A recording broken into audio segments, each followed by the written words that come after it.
Welcome to BACKtalk, the premier podcast from Successful Black Parenting Magazine, featuring in-depth conversations and expert insights on crucial topics for Black families. We are ranked number one in Black Family Podcasts on FeedSpot and now number one on Million Podcasts as well. And now Successful Black Parenting has an interactive community of like-minded Black parents called the Black Parenting Academy, where you can converse and post questions, comments, wins, and concerns in a safe space. And I'll be sharing that link later during the show. I'm your host, Janice Robinson-Celeste. Now, what could your child achieve if they really believed there was no limits? What if they were destined to walk among the stars, but the only thing holding them back was that they've never seen someone who looks like them do it? Well, that's about to change today, so stay tuned.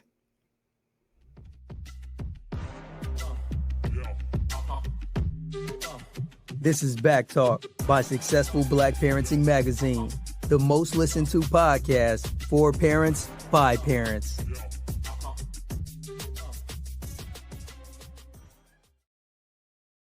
Hello, successful Black parents. Thank you for tuning in to BACKtalk by Successful Black Parenting Magazine, your go-to podcast talk show for parents. We are live, and that means you can post your questions in the comment section of our Facebook or YouTube pages, and I will address your questions on air. Don't forget to share our podcast with your friends. Shout it out to your followers because sharing is truly caring. And don't forget to use hashtag BACKtalk when you post. You know, we have so many interesting people as guests on BACKtalk, and today is no exception. I have in the studio Dr. Bernard A. Harris Jr., and not only was he an astronaut, but he was the first Black astronaut to ever perform a spacewalk.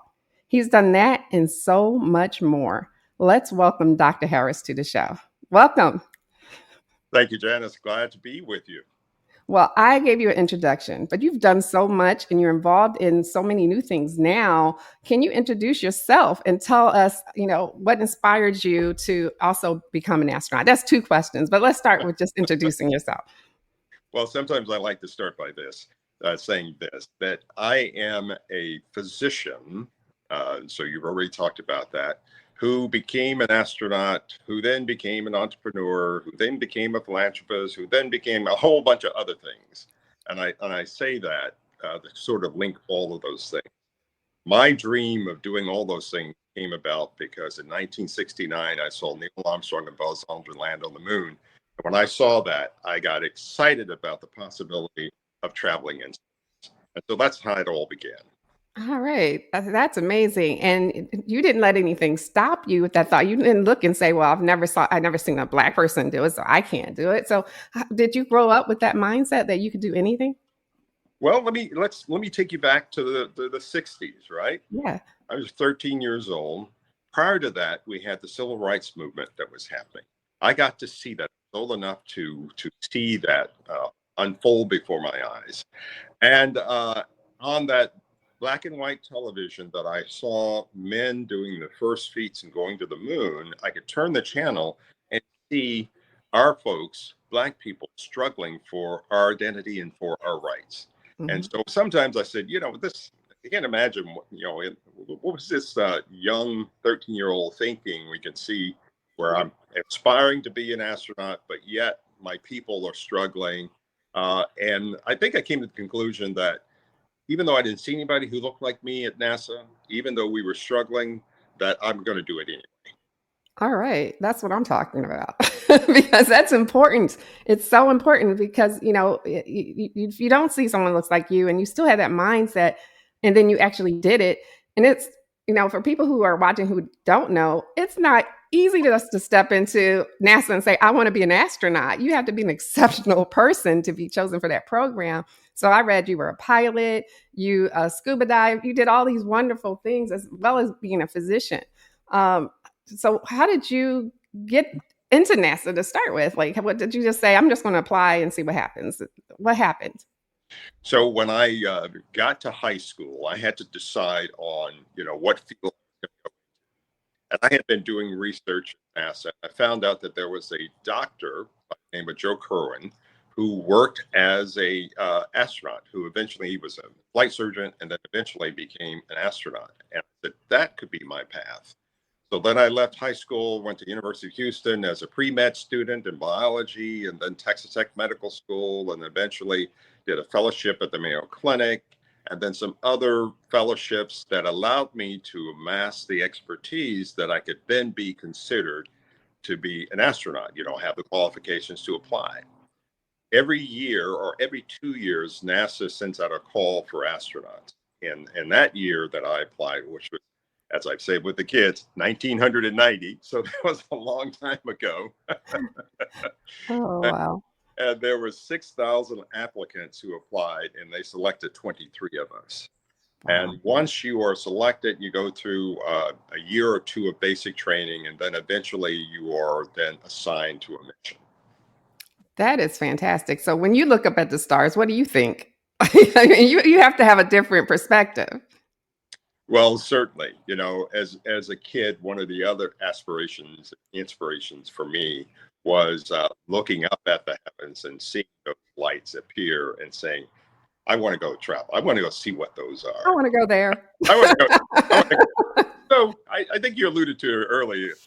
Sometimes you have to be a little crazy to think about getting on a rocket ship and blasting off in space. But, I mean, when I look up at the stars, I'm like, oh, that's so beautiful. I'm like mesmerized by the beauty of it all. Just the simple things in life, but I have to imagine that you're like, well, I've been there. I've been that way, close to them enough to really appreciate them. Well, on our show, we always ask our guests as an icebreaker to give us one thing that most people don't know about you and tell our audience about it. I don't know if I want to admit this, but I did put it in my new book, so I'm going to say it anyway. Okay. One thing that most people, they look at me and they say, you've done all these wonderful things. And, you're a pilot, you're an astronaut, you've done these crazy things. And I say, well, there's one thing I won't do, and that is get on a roller coaster. Stop. Really? Now, why is that? You just don't like them? I don't know if, when I was in middle school or high school, I went on a roller coaster and scared the mess out of me, and I said I would never do it again. I don't know, but it was so funny. My daughter, when I think she was 10 years old, we went to the fair, and she goes, Daddy, let's go on the roller coaster. And we called up, and I was thinking, I'm going to get the courage this time to go. So because my daughter's asking me to go, so I walk up to the roller coaster, and I look at the roller coaster, and just as I looked up, the car went by right in front of me. And I said, nope, I'm not going. Ask your mother. I'm the same way, but that's why I thought I would never be an astronaut, because I don't like being upside down. I don't like being a roller coaster. But that's amazing. That's a good one. I really like that one. Now, I want to ask you about the spacewalk, because you made history doing that. And you were just recently, I want all the whole audience to know, you were recently inducted into the U.S. Astronaut Hall of Fame a few months ago, too. So congratulations on that. I was like, this is well-deserved. Well-deserved. But the spacewalk, did you face any challenges on the way to that milestone? Well, as a astronaut, the first thing once you're selected, of course, is to get into space. So that first mission was exciting. The launch was incredible. Once you get up in orbit, experience a microgravity where everything is floating. That is incredible. And the second mission, I did all of that, plus put on this 350-pound suit. We call it an EVA suit, extravehicular activity suit, EVA, the big bulky suit that you see is wearing. In fact, the picture next you can see it's kind of like that suit there. And you go outside. That had to be the most exciting thing. It gets your attention when you step out of a vehicle that's traveling around the world at 17,500 miles an hour, which means we can go around the world every 90 minutes. We get to see a sunset or sunrise every 45 minutes. And we were out for just under 5 hours or so on the spacewalk. And it was just incredible. I can't even imagine. I remember being just amazed by the midnight sun in Iceland going around in a circle. So I can imagine what that must feel like. It has to be incredible. How do you stay focused, like to get to those milestones?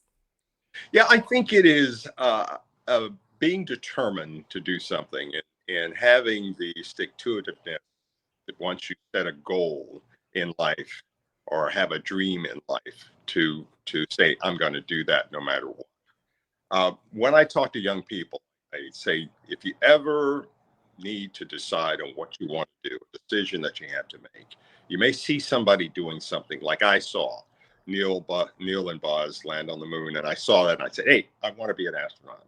And then another time I saw an entrepreneur and I said, I want to be an entrepreneur. And I check it in two places. I check it in my head and I check it in my heart. So my head says, that looks like fun. That's something I want to do. And I'll research it. I'll find out what's the requirement is to be an astronaut or whatever, entrepreneur, whatever it is you decide to do. And then once I said, that still sounds very interesting to me, then I switch it to the heart. How do I feel about that? How does this notion of being an astronaut make me feel? How does this notion of me being a venture capitalist, how does that make my heart feel? That's And important. if those two things check, we have checks and they match and they feel good, then you should do it. That's really important. Now, I'm glad you said that. Your heart and your mind Yeah. must match. Now, let's talk about fear a little bit, because this goes into your book a little bit, which we're going to talk about in a few minutes. But fear. So we know you're afraid of roller coasters, but how about like just stepping out into the vastness of space? I mean, how do you manage that? Were you afraid? I don't know if I would say that I was afraid. Uh, People have described us astronauts as risk takers. And I would say, yes, we're risk takers. But specific for me, I'm a calculated risk taker. It's important. So if I can be as prepared as I can to do a certain thing, an activity, doing a spacewalk, then that makes me feel as comfortable as I can be in doing something I've never done before. And I'll give you an example. The spacewalk. Yeah. We spend a lot of time practicing underwater. You might have seen pictures of us in our suit practicing underwater. Why? Because when we're here on Earth, it's the only way we can simulate microgravity being in space. And so we spend hours upon hours doing that. So you get very comfortable in the suit. You get very comfortable in that environment. So when the time comes, even though you've never done a spacewalk before, you're comfortable in that suit and it's an environment that and then now you're able, you're not worrying about whether it's going to explode or leak and all that sort of thing, because you know that you can depend on that. And now you're able to go out and just enjoy the process, in our case, the process of preparing for the International Space Station. And yeah, there's a little bit of fear there, but nothing that can't be overcome by, being prepared. So does that translate to here on Earth with managing fear? You got it. All right. That's good Nice. to know. I like the way you connect to those two. That's what I do. We all have fear. We all have struggles. We all have doubts about ourselves. Even astronauts, whether we can do a thing or whether we're prepared for it. And we have to put that fear aside and do as much preparation as we can, so that when the time comes for you to do a thing, that you have the confidence that you can accomplish that. And so that's, kind of it in a nutshell. And then recognizing that even though you might look at a colleague, I remember being in medical school and I'm competing against people just as smart as I am and going like, should I be here? What, should I be here? And I realized that, they're probably looking at me saying the same thing. Right? That's a good point. Because we're all human beings. Right? Mm-hmm. And what makes us successful is being able to say, yeah, I'm afraid. Yes, but you know what? That's okay. And depending on the situation, being fear sometimes provides you, that sense, that spidey sense, that motivation that you need to accomplish a thing. That's fantastic. Now, I don't know how to phrase this, but I'm leading into something. Do all of the astronauts know each other or familiar with each other, or is it just the cohorts that you came in with? How does that work? Yeah, I think the process of our training really allows us to get to know each other. So Yeah. first of all, you go through the selection process, come in, you're now part of a class, an astronaut class. And my astronaut class, and I think this is the first time I might have even talked about this publicly. So you're going to be the first, Janice. Okay, My good. astronaut class name was the Hairballs. So every Not class, the hairballs. that's a Okay. that's a story in itself. But so we come in as a class and we train as a class for 1 to 2 years, learning how to fly jets, learning how to survive in different environments, land survival, water survival, and all sorts. And it builds this team, this camaraderie between your classes. And then once you're done, then you get selected for a mission. And now you're in a cohort of maybe 6 or 7 people that you're training with, and you train for another 2 to 3 years in preparation for that mission. So you get to know each other, Really well. each other's habits. And once you do that, you build this relationship and this team relationship that allows us to function as a team Mhm. in accomplishing the goals of the mission. Okay. Well, we have a question from the audience. I'm not sure if this is possible. This may have been before you were there because I think you were born around this time. But it said, in your training where you taught about or have you met any of the women recognized in Hidden Figures, the movie? You've seen the movie, I hope, right? I've definitely seen the movie. I've Okay, definitely seen the movie. good. Good. And I learned a lot from that movie because I wasn't there, as you just alluded to. Mhm. That happened many years ago. I have met their families since the movie. And so that movie really sort of underscored how important it was to have everyone contributing. Every group made a contribution to allow us to get to the moon. Even though as a kid, looking at the lunar program and looking at the early programs, I didn't see anybody who looked like me. But Yeah. still and yet, it was confirmation that we were involved even during that period of time. And so it says that we can do anything that we can set our minds to. We have been contributing to this country since the inception. And so believe in believe that. Yes. Well, let's talk about the parents because many Black parents want their kids into STEM programs, and STEM is the buzzword nowadays. So, but they're not always sure where to start. And we have, kids all the time saying, "I want to be an astronaut." I have a granddaughter that's the one thing she always says, "I'm an astronaut," and she's 4 years old. What advice do you have for parents to nurture curiosity and a love for science at home? So I want to start with something that I always um, talk about when I'm giving talks to audiences, whether they are elementary school, high school, college, and even adults. And that's remind people who we really are, that we are infinite beings with infinite possibilities. And it simply means, number one, that we're all born multi-potential with the ability to do anything that we want to do in life. Number two, that we're all born multi-talented. And those of us who are parents know that you can have kids come from the same genetic pool, but be dramatically different. And they come in with different, they're just naturally born with the ability to sing or to dance or their love for science or whatever it is. And you see that. And then you can use something called the brain to learn other things. And this is where parenting comes in. And that is when we can expose our young people to those things that they have an interest in, and maybe expose them to things that they are not even aware of so that they may develop an interest in it as they get exposed to it.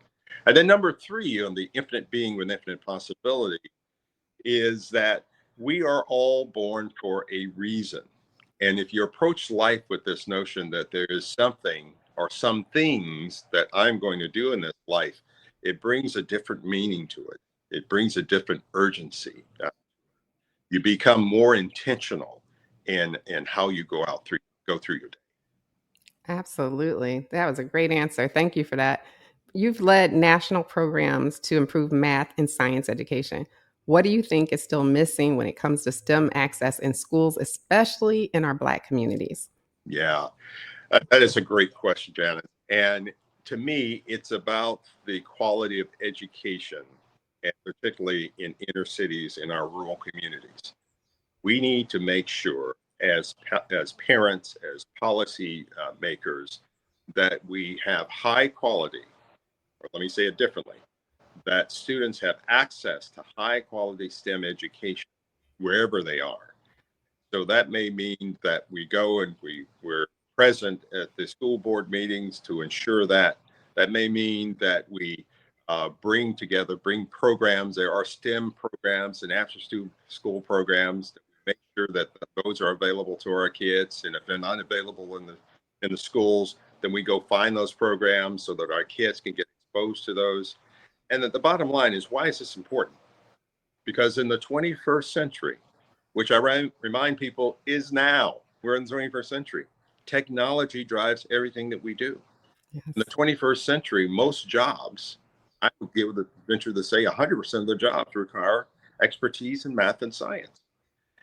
And it turns out that people who are in those fields make more money than those who are not. So why wouldn't we want our communities, our students, our kids to have access to that wealth, that ability to build wealth? Absolutely. We should be at that table. That's where we should be sitting. So, no, awesome. In your new book, though, the newest book, Embracing Infinite Possibilities, I'm going to bring it up to here so everyone can see the cover. Oh, you talked about letting go of fear. We talked about that.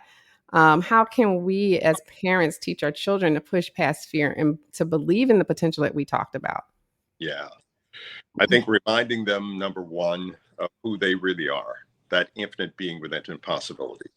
And at every moment that you get to reinforce that tenet, that they can be and do anything that they want to be. That's what my mother told me when I came running to her and saying, Mom, I know what to be in life. She was an educator, always asking, what do you think you want to do when you grow up? And I finally had a good answer, I thought. I ran to her and I said, Mom, I know what I want to do. She said, what is it? I said, I want to be an astronaut.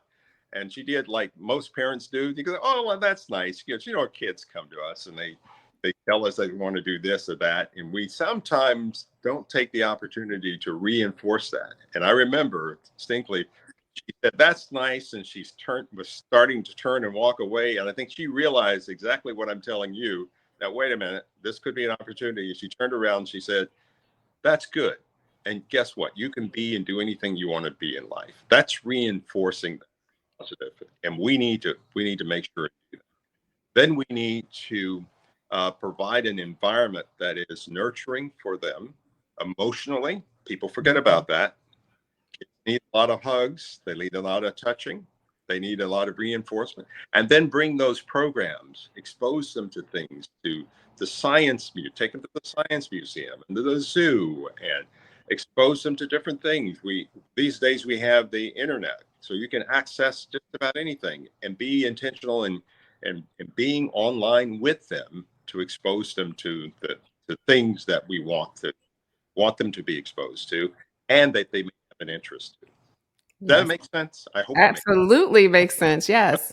Yes. Tell us about your books. This is the second one, and they both have the same title with Embracing Infinite Possibilities in them. So tell us about the book. Tell the audience what you want them to know.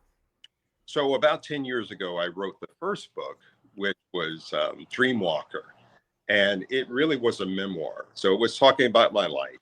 It was talking about the early life and then progressing up to the point 10 years ago. And one of the last chapters, I talked about the power within each of us. And I just touched on it. And it turns out that I really wanted to do this book, Infinite Possibilities, because I didn't really want to do one memoir. I said, who wants to know about me? What I wanted to do is I wanted to put together a collection of ideas and experiences that I have gone through as a human being on this planet, as a Black man in this country, Black person in this country, and say that there were a lot of challenges. There were a lot of people that told me that I couldn't do it, but here's how I overcame it. And there were a lot of fears. There was a lot of time where I needed to rely on faith. And so I talk about that. And so this book is about helping people find their power, And that's the whole idea, the infinite being with possibilities. The last thing I'll say, and sometimes we let fear get in the way of our success. Yes. And what we should be doing is embracing that fear and using it as a tool to be successful. Okay. How do you do that? Do you mention that in the book?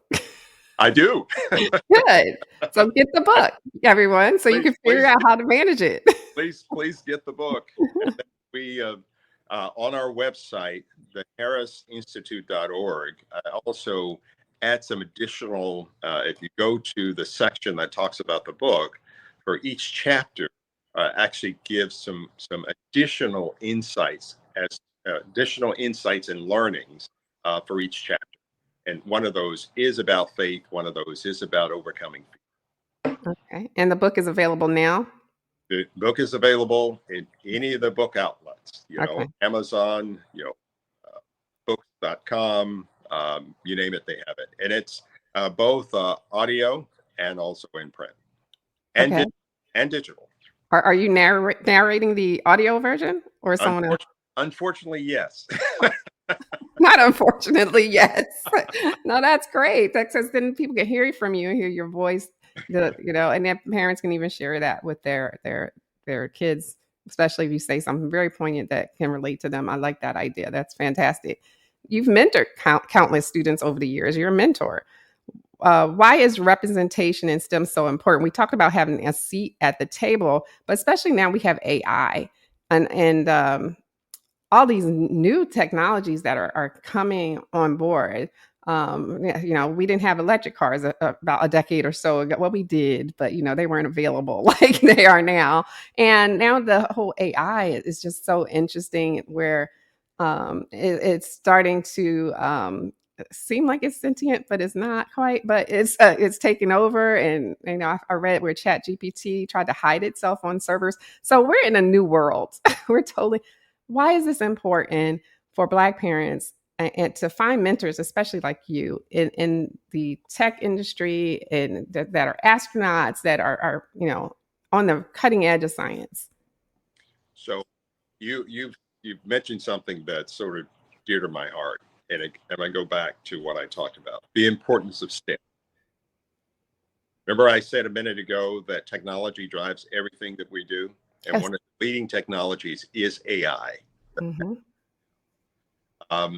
In my opinion, this is not going away. It's going to get, it's going to be broader. It's going to have broader uses. And the only way in which we can stay ahead of that is that we have to have knowledgeable people working a lot alongside of the developers. In fact, if you are knowledgeable enough and have an interest in this, then you should become one of those experts in AI. One of the things that we found out early on in AI, that it hallucinates, that when it sees a gap, it fills that gap. It may not be the truth, but it fills that gap with information that it's pulled from whatever it is. And so we need people that can go in and work with AI and generate AIs that are more acceptable, that are more human, to put it that way. And human, when I have human tenets, because sometimes you can, if you're depending on robots or you're depending on AI, it can be, square. And that's not good for us as human beings. So we need to have some people that come in to know how to work with that technology. And that only can happen if we have people who have expertise in that area. The other thing I was going to mention is that we also notice that there is a bias, that in some cases, because of what the literature says about us as human beings, that bias that we have, those stereotypes that we have about different groups of us in this country, in this world, can get perpetuated or expanded with AI, because we don't have anybody that tells it that's not true. Right. And I've seen that. So I'm glad you mentioned that. Yeah. So it's so important. And that's why we need to be in development, research and development. It's Yep. so very essential. It's no different than in the healthcare space when we have clinical trials. We try different clinical trials and we'll say this drug A works well for this disease. but it may only have been the clinical trial participants may have only been white males. Mm-hmm. Mm-hmm. And so we need to make sure that more people of color participate in those trials so that we can learn more about the effectiveness of that drug in our population. So the same thing is true for AI. We need to be at the table as people of color, as Black people, as this is being developed, as this is unfolding. And the last thing I'll say about that, there is going to be a lot of wealth that's going to be generated by these new inventions. If we are not there, then we're going to lose out on bringing our communities up to the level of the rest of the world. Parents, you hear that? So we need to nurture those curiosities about tech and the computers and iPads and whatever your child is using these days. Uh, you talked about your mom earlier when you told her that you want to be an astronaut, and she stopped and thought this could be a learning moment. What's something a parent can say to their child today that could plant a seed toward greatness like your mom did for you, basically? Yeah. I think it's important for us to spend time with our kids, getting to know our kids, creating an environment where they get to know themselves, even more importantly, right? I have done through our foundation, I've been involved in many different communities, inner city communities, rural communities. And what happens sometimes as parents is that we get so involved in making sure that there is food on the table and making sure that there are clothes on our children's back. And that takes a lot of time, that takes a lot of energy. And those of us who parents know that that does, in fact.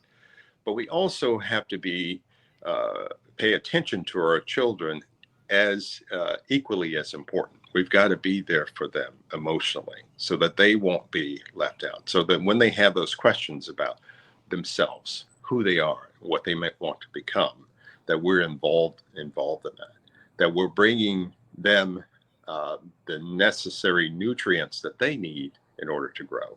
And I know that's hard because I've been there already. Being a parent is, I think, the toughest job out there, Yes. but it's the most important job that we can ever have in our lives. I agree. Is there a right age to start introducing kids to STEM, like toys, tools, activities, or whatever helped you explore science as a young boy? Yeah. The earlier the better. Even with the toys, say in pre-K that you're giving the kids, toys that are going to allow them to learn how to deal with spaces. We talk about blocks. I remember as a kid, the blocks, and we had Tinker toys. I don't think I've seen a Tinker toy in a long time. These were great. Remember those? We had Lincoln logs back in the day, and we were learning construction. So we're learning spatial orientation and how things go and how you build. Those things may seem pretty basic, but that is the foundation that we need to lay for our kids. And as they increase in age, then so should the complexity of their toys and the activities in which they do. I like that.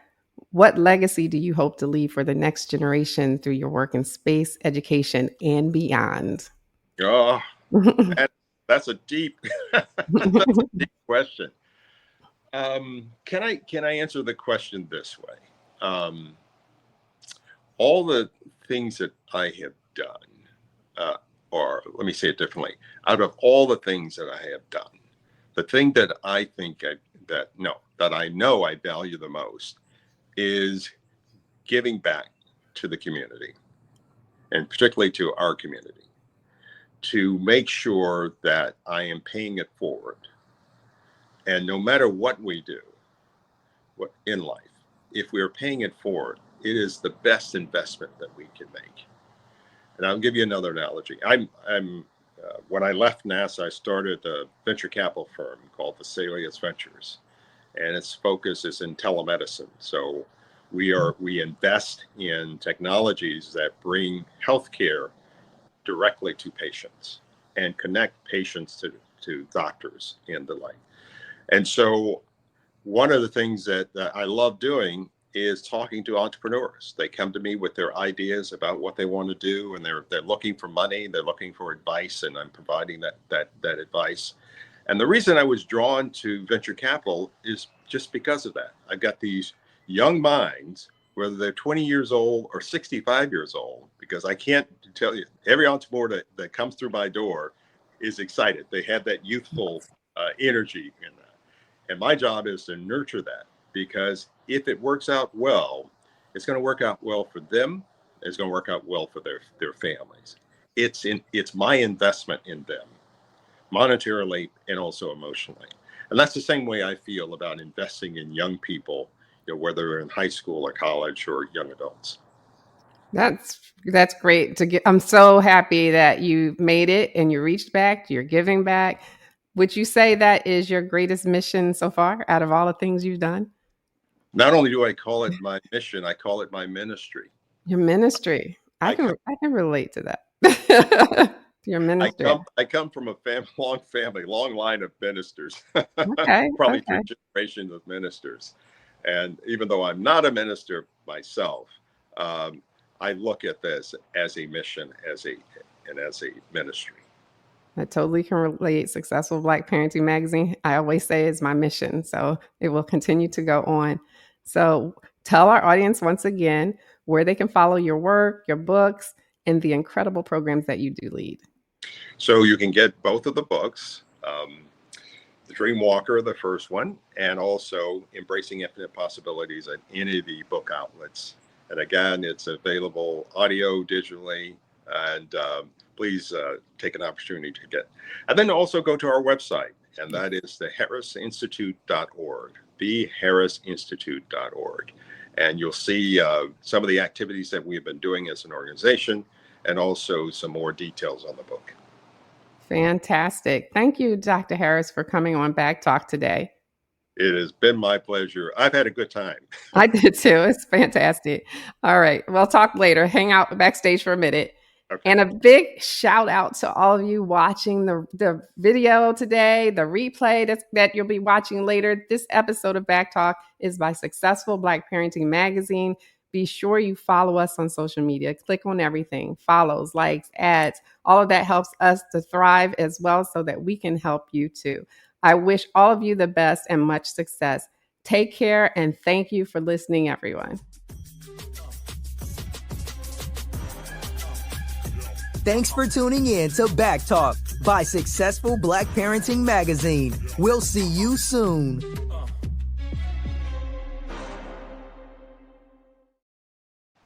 Okay, hold on